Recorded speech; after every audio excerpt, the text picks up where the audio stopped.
In today's video, I'm going to teach you how to drop shadow in Affinity Designer. A drop shadow is a quick way to add depth and make objects feel like they're sitting in real space rather than floating flat on the canvas. We'll keep this simple and focused so you can get reliable, repeatable results every time. Start by opening the Affinity Designer app on your computer.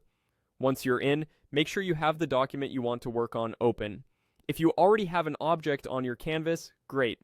If not, click on a shape tool, like rectangle, ellipse, or any of the preset shapes, and place one on the canvas so we have something to style.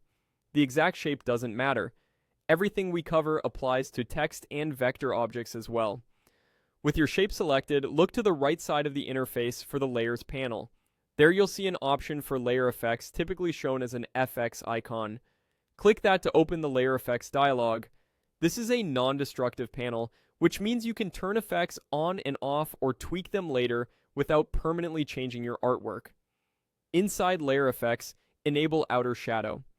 This is the effect that creates the realistic, outside the object shadow. You'll see controls for opacity, radius, offset, intensity, color, and angle. Here's how to think about each one so you can dial in a clean professional look. Opacity controls how visible the shadow is. Lower values keep it subtle. Higher values make it more dramatic. Radius softens the edges. A larger radius spreads the shadow out and makes it feel more natural, while a small radius keeps it crisp and tight. Offset sets how far the shadow sits from the object, which suggests the distance between the object and the surface beneath it.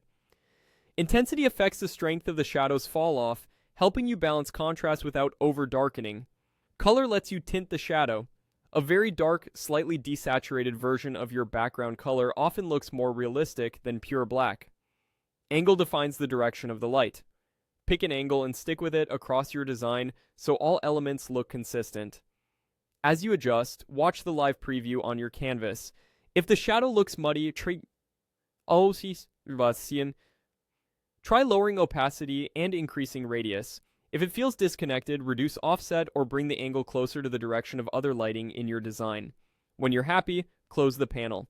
The effect stays applied and can be revisited anytime. That's all you need to create clean, flexible drop shadows in Affinity Designer.